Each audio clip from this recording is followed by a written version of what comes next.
Hey folks, welcome back to Wild West Barbecue. Today's video is going to be a review of the Meter Block wireless probe system. Now, I previously did a review for the Meter Plus wireless probe. I'll put a link for that in the description. This review is going to be a lot more in depth. When I did my Meter Plus review, I'd used it once, just enough to kind of get a feel for it and see if I liked it or not. I've used the Meter Block multiple times, and I've gotten a decent list of pros versus cons. And so I'm going to go ahead and review it and let you guys know if I think it's worth buying or not. So all that said, let's get into it and take a look at the Meter Block itself.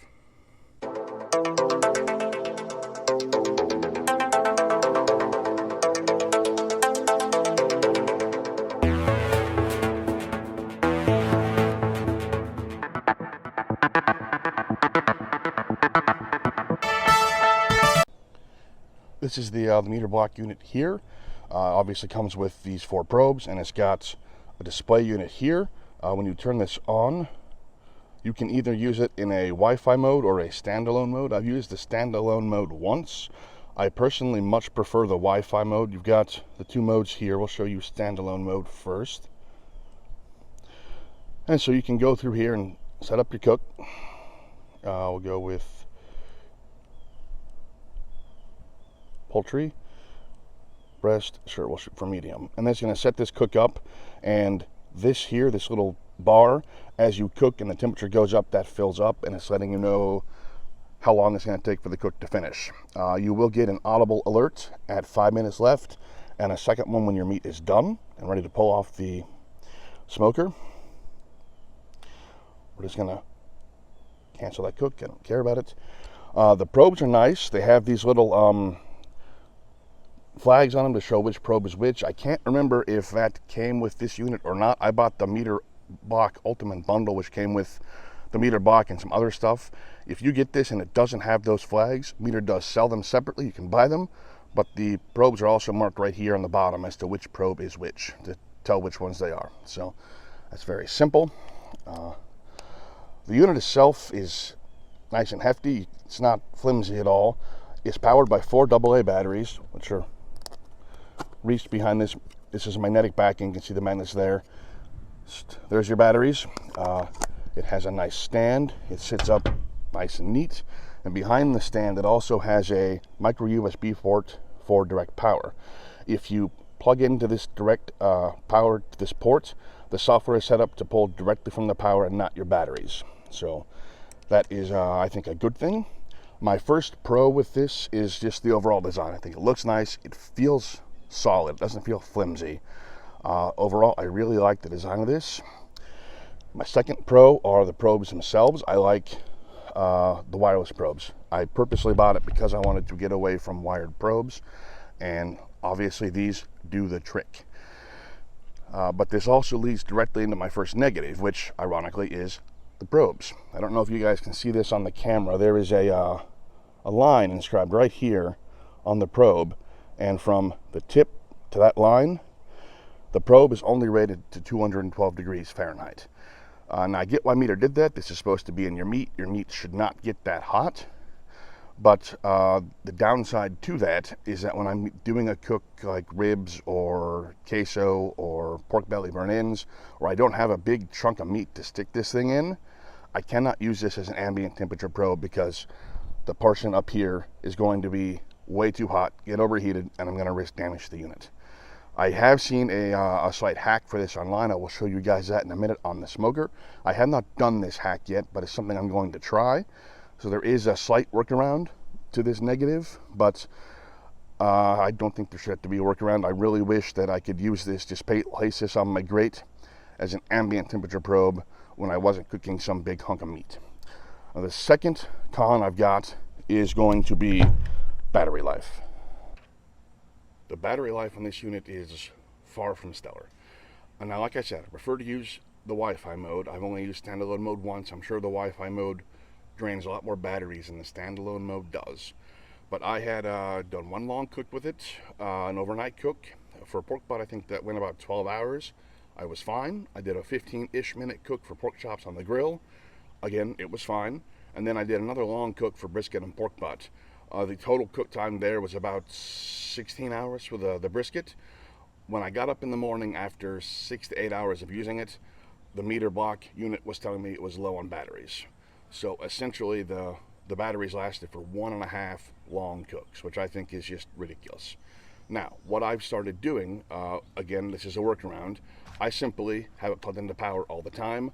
I use one of these charging blocks, rechargeable power supplies, what do you want to call them. I have multiple versions of those sitting around the house. I travel to Vietnam multiple times a year for work. At least I did. With this year, with the COVID pandemic, that has been halted, of course. But used to be I'd travel a lot to Vietnam for work. A good travel day for me would be 25 hours. A more regular travel day is 28 to 30 hours. And when I'm on those long flights, I tend to listen to music on my phone and use an e-reader. And so I bought a couple of these, 3 of them, to make sure I always had power on the airplane for my devices. Obviously now I'm not traveling, they're just sitting around the house not being used, so when I'm using the meter block for really long cooks, I simply go ahead and plug it into one of those and let it run off power the entire time. From what I can tell, it doesn't drain the blocks very much, ironically. Apparently it's more conservative with actual power in than it is with the batteries. Don't ask me why, but that works for me. And so those are my couple negatives. Overall, I like the unit. I'm going to give my recommendation here in just a minute, but I'm going to go show you the little hack I found online for using the probes as an ambient temperature probe when I don't have a big chunk of meat. So let's take it out in the smoker and show you that. All right, so I've got my 14.5-inch Smoky Mountain. It was just the easiest one to get out. This works with any of the smokers. The easiest way to get around not being able to use this on your grate is to simply put a clothespin on here. I got the clothespin put right in front of where that line is, and then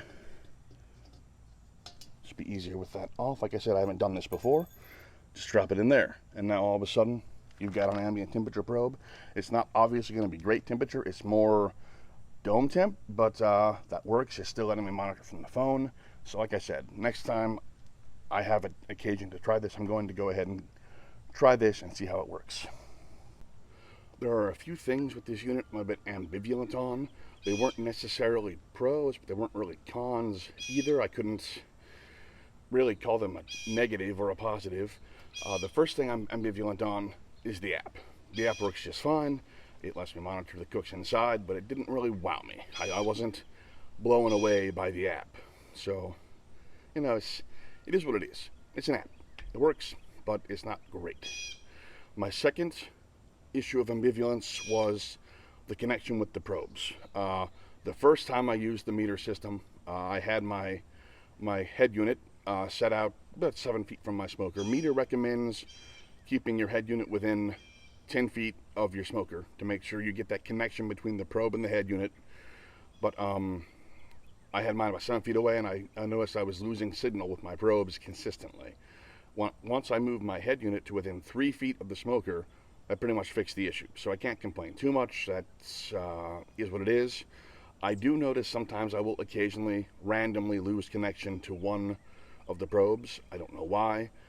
This was more of an annoyance than an issue, because I'd get an alert on my phone saying, hey, we lost connection with this probe. By the time I unlocked my phone, opened the app up, the connection was reestablished and I was getting temperature readings from it again. So yeah, I don't know why I occasionally lost that for a couple of seconds, but I did. And that happened once every few hours, it seemed like. You know, it wasn't consistent. It was just every so often I'd lose connection to a probe for a few seconds. Given that it was so infrequent, I didn't really think I could call it a negative, but it was there. It did happen. I wanted to bring it up.